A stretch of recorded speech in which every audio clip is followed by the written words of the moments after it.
My sister-in-law took my breast milk because she couldn't make enough. My sister-in-law, Odette, and I found out we were pregnant just 3 weeks apart. Everyone, and I mean everyone, said it was fate, that our kids would grow up like siblings. I honestly thought, maybe, just maybe, this would finally bring us closer. We'd always been cordial, but never really friends. Boy, was I wrong. From the moment our pregnancies were announced, Odette turned everything into a full-blown competition. She literally announced her pregnancy at my baby shower, claiming she just couldn't wait any longer. Then she complained when my nursery theme was similar to hers, even though I picked mine first.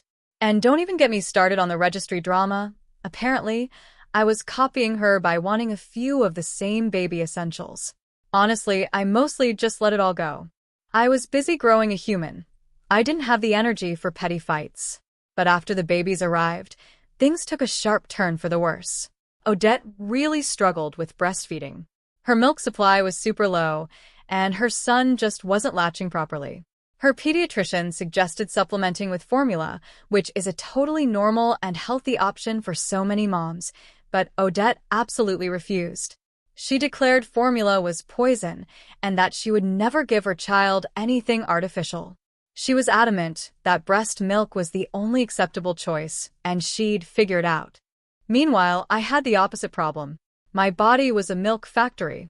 I produced way more than my daughter could ever drink. So I pumped constantly, building up a huge stash in my freezer, bags and bags of frozen breast milk, all carefully labeled with dates. I was so proud of my supply, and honestly, a little relieved. I knew I'd be covered if I ever couldn't nurse for a day or two. Odette knew about my freezer stash because I'd mentioned it at a family dinner. She even asked how much I had, and I told her, enough to feed my daughter for weeks if I needed to. She got really quiet after that and quickly changed the subject. I didn't think much of it at the time. A few weeks later, my mother-in-law started hosting our usual Sunday family dinners again. She loves having everyone together, wants the cousins to bond. So my husband, our daughter, and I would spend a few hours there each week, and Odette and her family would too. That's when things started to get really weird. I noticed Odette disappearing into the kitchen a lot during these dinners. She'd say she was checking on the babies, or getting water, or looking for something she'd left behind. I brushed it off. But then my freezer stash started shrinking. And I mean shrinking. I'm a meticulous person, especially when it comes to my daughter's food. I counted those bags obsessively. Every Monday morning after Sunday dinner, there would be fewer bags than I remembered. At first, I thought I was miscounting, or maybe my husband had used some without telling me. He swore he hadn't. I started to seriously wonder if the sleep deprivation was making me lose my mind. But the bags kept vanishing, 5 or 6 at a time, always after Sunday dinners. I brought it up to my husband again, and he just said I was probably using more than I realized. I knew I wasn't. I knew exactly how much my daughter ate, how much I pumped. The math simply wasn't adding up. Something was definitely wrong. The next Sunday, I feigned a headache and sent my husband to dinner without me. I told him to keep a close eye on Odette, see if she did anything strange. He came home and said she seemed disappointed I wasn't there, kept asking when I'd feel better. He said she went to the kitchen multiple times, but he didn't notice anything unusual. The following Sunday, I went to dinner, but this time, my eyes were glued to Odette. I watched her go to the kitchen, carrying her big diaper bag. I waited a few minutes, my heart pounding, then followed her. She wasn't in the kitchen. She was in the garage, where my in-laws kept a second freezer. Her diaper bag was wide open on the floor, and she was stuffing my labeled breast milk bags inside it. My blood ran cold. I stood in the doorway and just asked, "What are you doing?" She jumped, startled, and dropped a bag of my milk. "It's not what it looks like," she stammered. I shot back. "Oh, really? Because it looks exactly like you're stealing my breast milk." Immediately, she burst into tears. She insisted she wasn't stealing. She was borrowing. She claimed she planned to pay me back when her supply improved. She said her son desperately needed breast milk.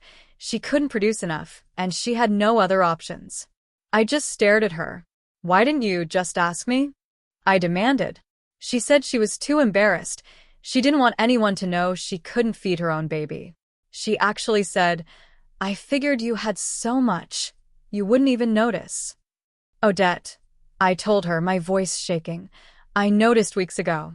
I thought I was losing my mind, counting bags that kept disappearing. You took milk I pumped for my daughter, without permission. That's not borrowing. That's stealing." She begged me not to tell anyone. She pleaded, "My husband will be furious. My mother-in-law will judge me. This will ruin my reputation in the family." I just looked at her.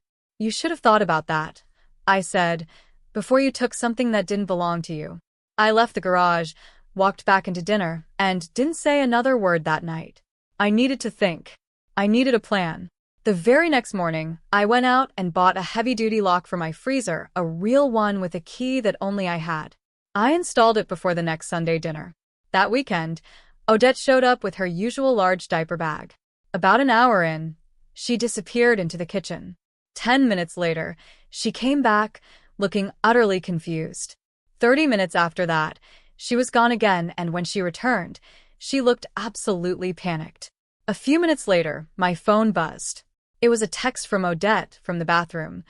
"I need to talk to you alone before we leave." I showed my husband. He just nodded and said, "Let's hear her out." So, we waited until everyone was saying their goodbyes. Then, I told Odette I'd walk her to her car. Her husband was already buckling their son into his car seat when we got outside. I stood by her driver's side door and just waited. "What did you want to say?" She started crying again, apologizing for everything. She said she knew what she did was wrong, and she understood if I never forgave her. But she told me she was going to get help and stop lying to everyone. I told her I appreciated that, but I needed some time to think about it all. She just nodded, got in her car, and drove away. That night, my husband and I talked for hours. He believed his brother deserved to know that Odette was clearly struggling. I agreed, but I wanted to handle it carefully, without making things even worse. We decided I would reach out to Odette the next day and offer to help her find a lactation consultant. If she refused or kept lying, then we'd tell her husband ourselves. The next morning, I texted Odette, asking if she was serious about getting help. Her response was immediate: yes. I sent her the name and number of Madison, a lactation consultant my pediatrician recommended. Odette made an appointment for Thursday afternoon and, to my surprise, asked if I would come with her. I said yes.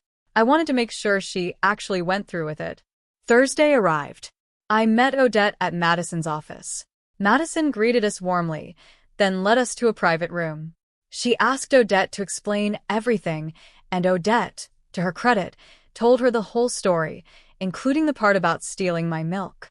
Madison didn't judge her or make her feel bad. She just listened, took notes, and asked questions about Odette's son's feeding schedule and weight gain. Then she examined Odette and watched her try to nurse her son. Madison confirmed that Odette's supply was low and her son's latch needed work, but she also explained there were concrete things Odette could try: different pumping schedules, herbal supplements, staying hydrated. She showed Odette techniques for helping her son latch better. Odette asked a million questions, scribbling notes on her phone. I could see the relief flooding her face as Madison explained everything calmly and practically. Then, Madison gently brought up formula. She pulled out a growth chart, showing us where Odette's son was tracking compared to other babies his age. He was gaining, but slower than he should be. Madison said breast milk was wonderful, but the most important thing was making sure the baby got enough nutrition to grow properly. She suggested Odette consider using formula to supplement while she worked on increasing her own supply. Odette's eyes welled up, but this time, she didn't get defensive. She asked Madison about different formula brands, whether some were better than others. Madison explained the differences, how to introduce formula alongside breast milk, and assured her that many mothers successfully combined both. Odette then asked, her voice barely a whisper, if using formula meant she was failing as a mother. Madison looked her right in the eye and said, "Absolutely not. Feeding your baby and keeping them healthy is the definition of good mothering, regardless of how the milk gets there." After the appointment, I asked Odette if she wanted to grab coffee and talk. We sat in a cafe parking lot, our babies sleeping peacefully in their car seats. I told Odette I would gladly give her milk on a regular, consistent schedule, but only if we did it the right way, with honest communication. No more sneaking around, no more lying to family. Madison had explained how to safely store and transport donated breast milk, and I was willing to help, as long as Odette was completely honest about what she needed. Odette started crying again, thanking me over and over. She said she felt so stupid for not just asking me in the first place, that her competition and pride had made her act crazy, and she was so sorry for violating my trust. I told her I accepted her apology, but that it would take time to rebuild what she broke. She understood, and promised to do whatever it took to make things right. 2 days later, my mother-in-law called me. She said Odette's husband had called her, very upset, and she needed to know what was going on. I took a deep breath and explained everything, catching Odette, installing the lock, our agreement to get help from the lactation consultant. I told her about Odette's struggles with supply, her refusal to use formula, and how desperate she had become. My mother-in-law was quiet for a long time. Then she said she wished Odette had felt safe enough to ask the family for help instead of resorting to theft. She said she knew Odette and I had a competitive relationship, but she hadn't realized how truly bad things had gotten. She asked what she could do to help now. I told her the best thing she could do was support Odette without judgment, and maybe talk to her about why she felt so much pressure to be perfect. The next Sunday dinner was tense at first. Everyone knew something had happened, but only a few of us knew the details. We sat down, making awkward small talk about the babies and the weather. Then my mother-in-law stood up and cleared her throat. She said very deliberately that our family needed to work on communication and supporting each other instead of competing. She looked directly at Odette when she said it, but her tone was loving, not mean. Everyone struggles sometimes, she announced, and asking for help is a sign of strength, not weakness. She said she wanted our family to be a place where people felt safe being honest about their problems. Odette, taking another deep breath, stood up. She apologized to everyone at the table. She admitted she had been lying about her breastfeeding struggles and had done something she was ashamed of. She didn't give all the specific details of the milk theft, but she said she was getting help now and learning to be more honest. I watched a wave of real relief wash over her face as she sat back down. My father-in-law reached over and squeezed her hand. My brother-in-law put his arm around her shoulders. The thick tension in the room finally broke, and dinner continued with much easier conversation. Over the next 2 weeks, Odette started using a combination of her own milk, the milk I donated to her, and formula for her son. She texted me updates about his weight gain and how much better he was sleeping. At the next Sunday dinner, she pulled me aside and told me she felt like a huge weight had been lifted. She had been so stressed trying to maintain an impossible standard that she was making herself and her baby miserable. Now that she'd let go of that pressure, she could actually enjoy being a mom. Her son was thriving, she was sleeping better, and her marriage was improving because she wasn't hiding things anymore. My friend Alexis came over for coffee one afternoon, and I told her the whole story. She listened without interrupting, then said she thought I had handled everything really well. "You were firm about your boundaries," she said, but still offered help once Odette was honest. A lot of people would have just cut Odette off completely, or told the whole family right away to embarrass her. I admitted I had considered both those options, but ultimately, I wanted to solve the problem, not just punish Odette. Alexis said that was mature, and she was proud of me. It felt good to have that outside validation. A few weeks later, Odette asked if I wanted to go to a new mother support group with her. It met every Tuesday night at the community center and was led by a woman named Brooke Flynn. I agreed to try it out. The first meeting was eye-opening. There were about 12 women there, and every single one had struggled with something related to motherhood. Some had breastfeeding problems, like Odette. Others talked about postpartum depression, or feeling overwhelmed, or fighting with their partners. Hearing other women talk so openly about their struggles seemed to help Odette realize how common these issues were. She started participating in discussions instead of just sitting silently. She even shared her own story about the milk theft and how getting honest had changed everything for her. Several women thanked her for being brave enough to talk about it. One evening, my brother-in-law stopped by my house without calling first. He said he wanted to thank me privately for forcing everything into the open. He admitted he had no idea how much pressure Odette was putting on herself or how much she was hiding from him. He thought everything was fine because she kept saying it was. Now, he told me they were actually talking about their problems and working on them together. He said their marriage was stronger than it had been in months because they were finally being honest with each other. He even apologized for not noticing what his wife was going through sooner. I told him it wasn't his fault, and the important thing was they were dealing with it now. Madison, the lactation consultant, scheduled a follow-up appointment 6 weeks after the first visit. She weighed Odette's son, measured him, checked all his developmental milestones. She was so pleased with his progress and told Odette she should be proud of the work she had done. Odette's own supply had even increased slightly with all the techniques they had been practicing. But more importantly, Odette seemed genuinely happy and relaxed for the first time since I had known her. She laughed during the appointment, joked with Madison about how much easier everything felt now that she had let go of trying to be perfect. Madison just smiled and said, "That's the real victory." 2 months passed, and things between Odette and me kept getting better. One Tuesday afternoon, she texted me, asking if I wanted to take the babies to the park together. I said yes. We met at the big park near her house that had a nice playground. We spread blankets on the grass under a tree and set the babies down with some toys. They were both sitting up pretty well now, grabbing things and putting them in their mouths. My daughter kept trying to steal Odette's son's teething ring, and he didn't even seem to mind. We just sat there, watching them, talking about normal mom stuff, sleep schedules, introducing solid foods. Odette told me her son loved sweet potatoes but spit out green beans.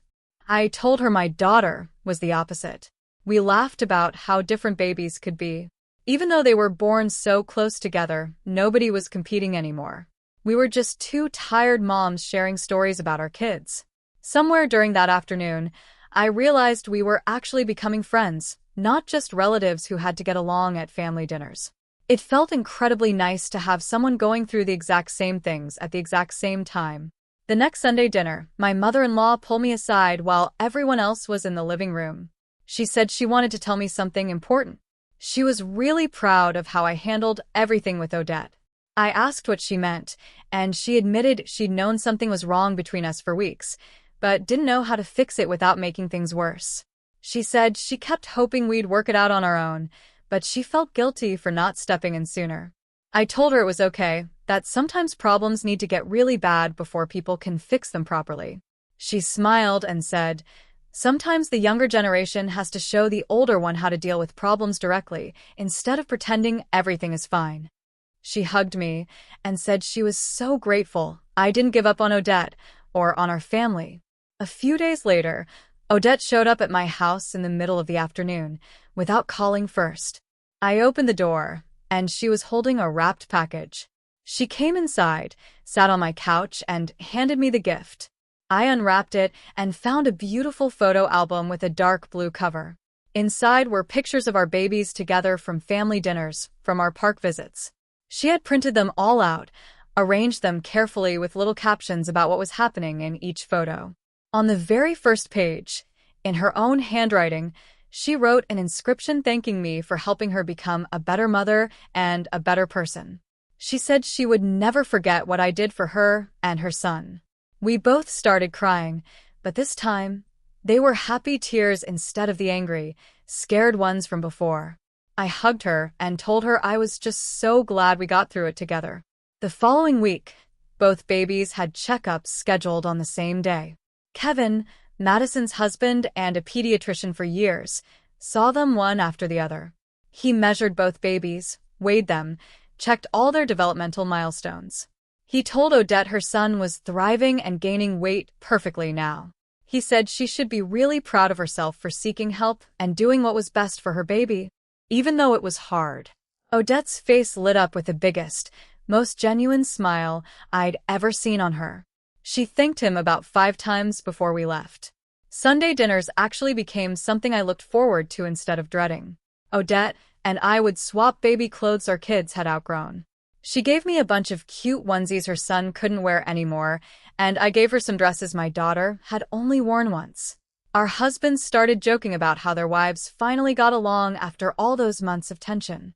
My father-in-law said the babies really were growing up like siblings, just like everyone predicted back when we were both pregnant. 3 months after the whole freezer lock situation, I noticed I was pumping less milk. My daughter was eating more solid foods now and nursing less often. I still had extra most days, but not the huge amounts from before. Odette was still accepting donations from me when I had extra, and she always thanked me like it was the biggest gift in the world. But now, she was also bringing me things to help me out.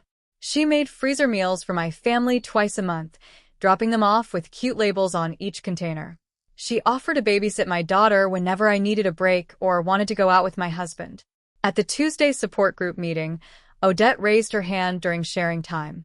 Brooke called on her, and Odette told everyone her story about stealing my breast milk and how finally admitting her struggles changed everything. She talked about how scared she was to ask for help and how much better life got once she stopped trying to be perfect. Several other mothers in the group thanked her afterwards for being so honest, saying they had been hiding similar problems and felt so much less alone hearing her story. Brooke pulled Odette aside after the meeting and asked if she would be willing to mentor new mothers who joined the group and were struggling with supply problems. Odette agreed right away. For months later, our families were closer than we'd ever been, and both babies were healthy and happy. Odette and I could actually laugh about the whole situation now. She even joked that I should have installed that freezer lock weeks earlier and saved everyone a lot of drama. We started planning a joint first birthday party for the babies, since their birthdays were only 3 weeks apart. We argued about whether to do a farm theme or a woodland creatures theme, but it was friendly arguing, not the mean, competitive stuff from before. Then we got into a debate about who could make the better smash cake for the babies to destroy. My husband just rolled his eyes and said, "Here we go again." But he was smiling. Life was really good now. So, tell me, if you were in my shoes, what would you have done when you caught your sister-in-law red-handed?